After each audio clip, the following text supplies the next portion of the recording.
Hello, this is Paul Newell, posted to my personal page, and I'm here with Mike. Mike, you want to introduce yourself, man? Hey, good morning. Mike Likier, a friend of Paul Newell, and we're here together with a message and an invitation.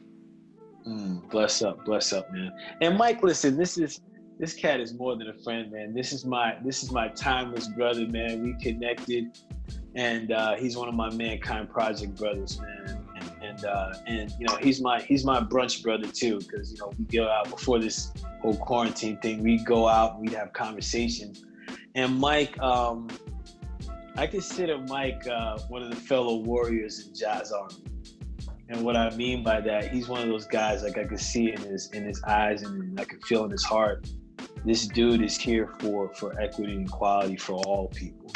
So, Mike, I posted something about, my emotions. I came from an angry place in a post where I was talking about health and like why it's difficult for more people of color to really settle into being healthy because of the stressors around what happens to us in the streets and no accountability, like us getting shot and killed. And I said something about allies, and I gave a real example, something that was real for me in the moment and still is. And I had some people reach out to me and ask what they can do. And for the purposes of this video, I'll say white and black. I had some white people reach out to me asking what they could do because they consider themselves allies. And I consider them allies as well, because I know that my kids would be safe with them, right? And for those people that were like, what the heck is this guy talking about kids safe? Like, you can go back and check the video. For right now, we're here for a different purpose. Mm-hmm. So I called on Mike because I know I can have this conversation with Mike because those people had the faith to have the conversation with me, and I got to listen and I got to speak. So Mike agreed to come onto this video with me and discuss what can we as a people do.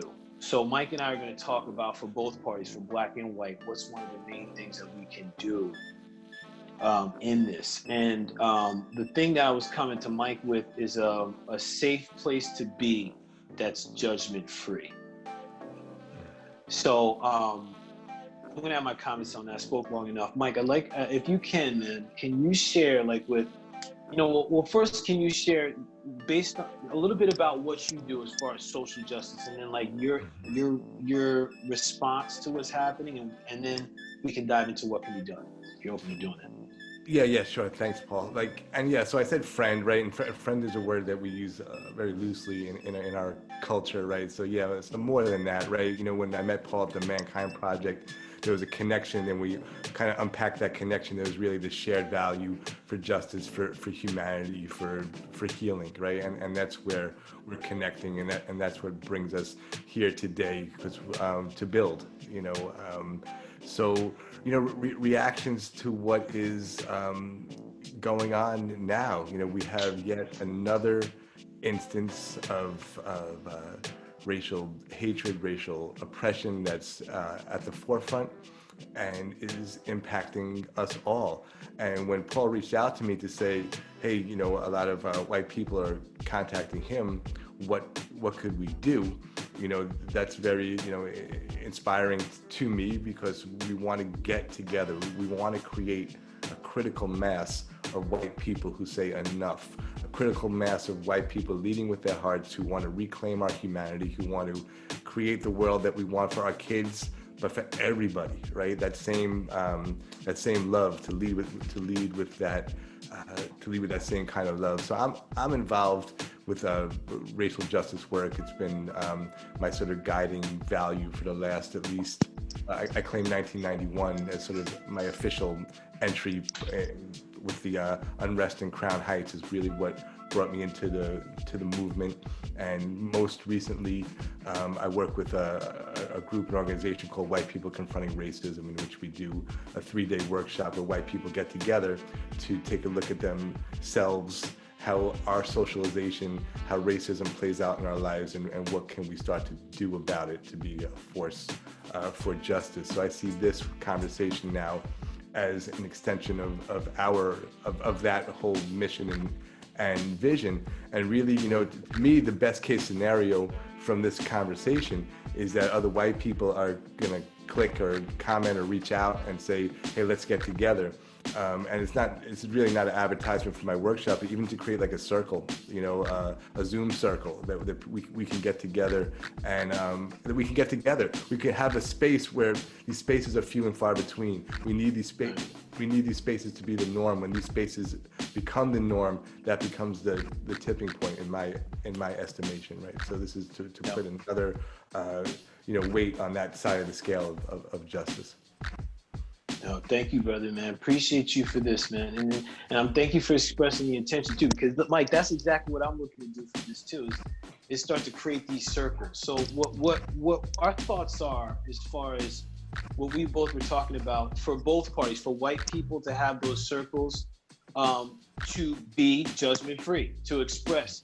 We talked about one of the things I'm hearing is to express the fears. What are the fears really? Express what's really going on, and have a space in that circle to dive underneath that. And as Mike and I were talking, I say it's the same thing for people of color, for Black people. So we have these circles, these spaces, free of like a label. And what I mean by that is like outside of the church or outside of like work, like a space for community to be with community and to express what's real. And I'm blessed because whether it's MkP or like like Mike invited me to a circle out in Philly that I'm excited to be a part of, and we start to chop down some of these barriers. And Mike, what I'm finding is, especially in regards to what happened with Ahmaud, is it was re-triggering some trauma within me. I'm going to post something about this in another video, but it would trigger trauma within me that, when I'm in spaces with white people, I'm in fear, or I feel unsafe to really truly express. Mm-hmm. And when I'm in a circle of brothers, man, of Black people, I can begin to, I can begin to let down the guard, really say what's what, have my anger, have my sadness. And I recognize what's been helpful is it gives me the opportunity, Mike, to go underneath what's happening and get to the real. Like, okay, I have a fear about this. Okay, what's underneath this fear? What was the experience? Because I'm finding that a lot for me is like, while I'm doing my work, there's some generational shit and internal oppression shit that gets re-triggered every time this happens, and that creates this distance and this distrust in a lot of things.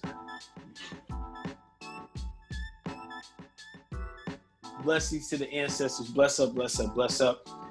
Mike, let's close this container, man. Mike, did we talk about how people can contact you, bud? I know we talked about them connecting in the comments, and your website. Is there a direct way people can contact you, or is it through those vehicles? Yeah, I mean, those would be the best. If you wanted to email me, you'll see my name on the Facebook here, but you just put my name together, Mike Likier at yahoo.com. If you want to email me that way, that would be cool too. Fresh, man, fresh. And for people that want to connect with me, paul25newell@gmail.com, and also these Facebook, these different outlets. So thank you, Mike. Thank you, brother. Appreciate it. Just like we carried the container, I want to thank you to the ancestors, the angels, to the guides that were here with us, that helped guide us in this conversation. We ask that you take these words, bring the vibrations to others so we can truly uplift and heal the collective, because this is one of the reasons that we're here. We are willing, we're grateful. Show us the way and guide our steps. Aho, amen, ayaya. Amen. Love you, brother. Thank you, Mike. Man, thank you. Woo-wee. All right.